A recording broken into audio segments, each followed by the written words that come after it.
Olá, esse é o relatório 4 da disciplina de Instrumentação Biomédica, que é ministrada pela docente Maria da Conceição Pereira Fonseca. Esse relatório é referente ao experimento de filtros ativos, passa baixa e passas altas. Os discentes do grupo sou eu, Jéssica Silva Gama, o Luiz Henrique de Paulo Pinto e o Revison Jesus da Costa Sanches. Para iniciarmos este relatório, vamos dar uma contextualização, em relação à importância dos filtros ativos. Na eletrônica, raramente temos um sinal puro. Quase sempre a informação que queremos, como a voz humana ou um batimento cardíaco, vem misturada com ruídos indesejados, e é aqui que entram os filtros. Neste experimento, vamos utilizar os filtros ativos, baseados em amplificadores operacionais. Diferente dos filtros passivos comuns, o uso do Amp-Op nos traz grandes vantagens. Ele isola o circuito com sua alta impedância, ele pode fornecer ganho ao sinal e, o mais importante, ele elimina a necessidade de indutores, que seriam componentes gigantescos e caros para trabalhar nas baixas frequências que testaremos, Além disso, foi implementada a topologia Selling-Kelly de segunda ordem, que é um padrão da indústria por sua simplicidade e eficiência, configurando tanto para limpar frequências altas, ou passa-baixas, quanto para bloquear níveis contínuos, como passa-altas. Os objetivos, gerais: montagem e verificação da funcionalidade de filtros analógicos, e específicos: projetar um filtro ativo passa-baixa Selling-Kelly de segunda ordem e projetar um filtro ativo passa-alta Selling-Kelly de segunda ordem e verificar a resposta em frequência desses filtros ativos. Agora vamos para os materiais e métodos. Bem, o primeiro experimento vai ser a montagem 1, que é a do filtro passa-baixas ativo de segunda ordem, topologia Selling-Kelly. Para a montagem 1, o roteiro especificou o uso de resistores de 10 kΩ e uma frequência de corte de 100 Hz. Então, a primeira tarefa é calcular os capacitores C1 e C2. Para garantir que o filtro tenha uma resposta Butterworth, ou seja, uma resposta plana na banda de passagem sem picos indesejados, o fator de qualidade Q precisa ser de 0,707. Na topologia Selling-Kelly, com ganho unitário e resistores iguais, a matemática exige que o capacitor de realimentação C1 seja o dobro do capacitor terra, que é o C2. E essa condição é obrigatória para a estabilidade do filtro. Partindo da fórmula da frequência de corte apresentada, no roteiro, e substituindo essa relação de capacitores, foi isolado o C2, e ao inserir os valores de 10 kΩ e 100 Hz, encontramos um valor ideal na faixa de 112,5 nanofarads para o C2. Como 112,5 não é um valor comercial padrão, de capacitores, foi selecionado o valor máximo mais próximo disponível, que seria os 100 nanofarads. Consequentemente, para o C1, que deve ser o dobro, o valor ideal seria de 225 nanofarads, mas o valor comercial mais próximo é 220. Ao recalcular a fórmula, com esses componentes reais de 100 e 220 nanofarads, a frequência de corte teórica foi ajustada e passou a ser no valor de 107 Hz, que é o valor de referência que buscaremos validar no osciloscópio.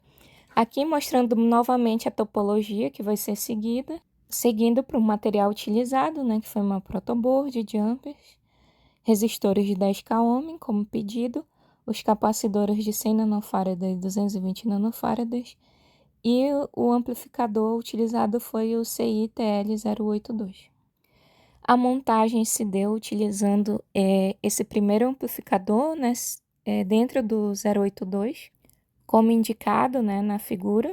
Foi feitas as alimentações na porta 4 e na porta 8, com o sinal de entrada, nos resistores R1, que estava em série com o resistor R2. Do nó entre esses dois resistores foi colocado o capacitor Um que vai ser ligado com a saída, Vout, e o capacitor 2, né, ficou no nó entre o resistor 2, né, e a entrada da porta 3, com esse capacitor 2 indo para o terra. A partir disso, foi feita a segunda montagem, né, na qual também eu irei falar um pouco sobre os materiais e métodos utilizados. Nessa segunda montagem, nós já temos o filtro passa alta para uma frequência de corte, né, extremamente baixa, né, de 0,5 Hz. Diferente do passar baixas, né, na configuração Selling-Kelly, os passa altas, os capacitores são posicionados na linha de entrada do sinal, bloqueando o nível DC, né, enquanto os resistores definem a frequência de corte e o fator de qualidade. O roteiro solicitou fixar os capacitores em 10 microfarad, pois para frequências tão baixas precisamos de capacitores elevados. E aqui a lógica se inverteu. Quando usamos capacitores iguais, C1 igual a C2, para manter a resposta plana, né, Butterworth lá, do Q igual a 0,707, é necessário que o resistor de realimentação, R2, seja o dobro do resistor ligado ao terra, o R1. Se usássemos resistores iguais aqui, o fator de qualidade cairia para 0,5, resultando em uma curva de atenuação muito lenta, né, superamortecida. Aplicando a fórmula de projeto para 0,5 Hz e 10 microfarad, calculamos que o resistor R1 deveria ser de 22,5 kΩ. E, consequentemente, o R2 deveria ser o dobro, né? 45 kΩ. Como esses não são valores padrões, né? Foram utilizados os resistores comerciais mais próximos, né? Da série 12. Para o R1 foi adotado 22 kΩ e para o R2 adotamos o 47 kΩ. Essa pequena adaptação para valores comerciais mantém a frequência de corte muito próxima ao alvo de 0,5 Hz, garantindo o funcionamento do filtro. Aqui novamente mostrando a topologia que vai ser seguida para a montagem. Bem, os materiais utilizados foram uma protoboard, jumpers, os resistores foram usados de 22 kΩ, né, em série com 470 para ficar mais próximo do 22,5. Então, nós utilizamos, né, essa adaptação para ficar mais próximo do que foi calculado. E o outro resistor foi utilizado de 47 kΩ. Em relação aos capacitores, também não foi encontrado no laboratório capacitores de 10 microfarad, então foi utilizado, né, em paralelo capacitores de 8 microfarad e de 2 microfarad. E foi utilizado novamente o amplificador 082. Bem, foi utilizado o mesmo amplificador dentro do CI, né, do 082, e foram utilizadas as mesmas portas dos anteriores, né, e utilizando a porta 4 e 8 para as alimentações. A partir de agora, nós vamos para os resultados, onde o meu colega de equipe, Reivisson, vai falar tanto dos resultados que nós obtivemos no laboratório, quanto os que foram obtidos pela simulação no Proteus. Olá pessoal, tudo bem? Eu me chamo Wilson. Estarei dando continuidade à apresentação e falarei um pouco sobre os resultados que obtivemos tanto na simulação quanto na implementação dos filtros passa baixa e passa alta ativo de segunda ordem. No que se refere ao filtro passa baixa, montamos no simulador e diferente da prática, que na bancada utilizamos o botão de rolagem que aumentaria a frequência ou diminuiria, no simulador utilizamos uma função que nos permite criar o diagrama de Bode do circuito.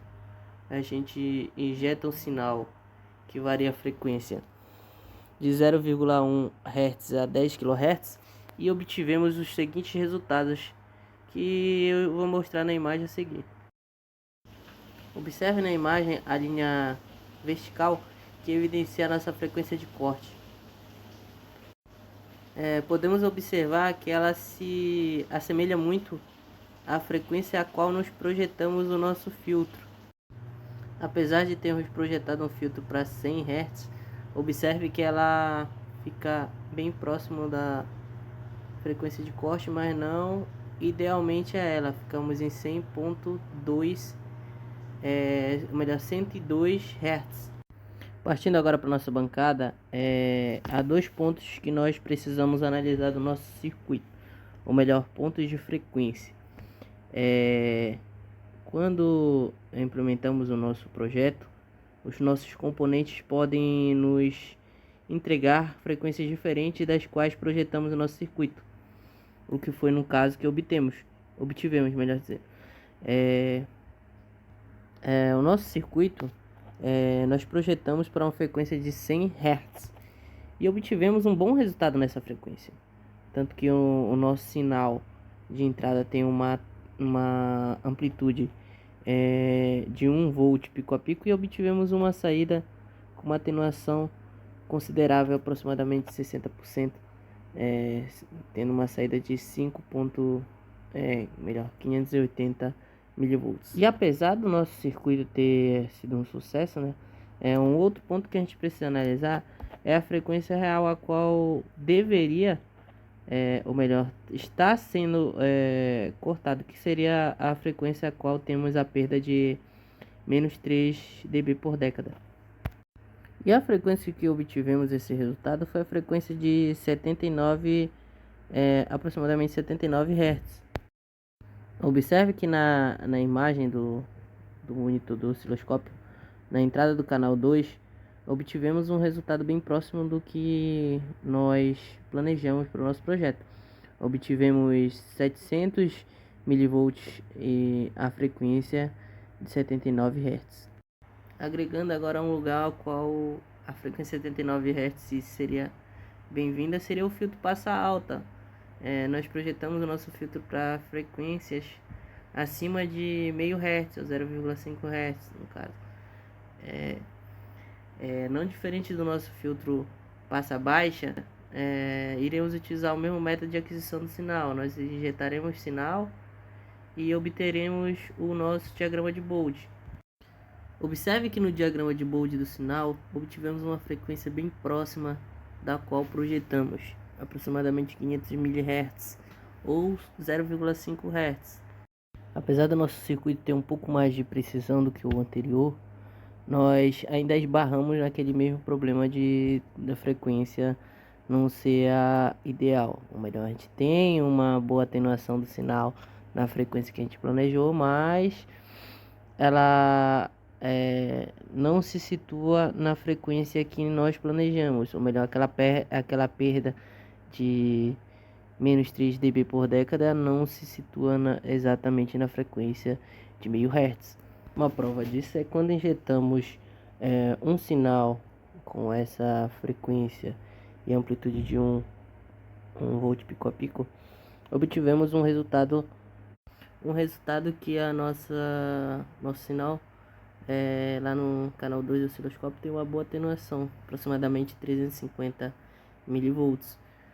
Apesar dessa amplitude ser consideravelmente boa, o ideal seria ter aquela perda de menos 3 dB nessa frequência. Apesar disso, temos na verdade essa perda lá para 1.4 Hz, evidenciando aí, né, uma falha nos nossos componentes, né, não nos permitindo uma boa precisão na frequência de corte do nosso filtro, né.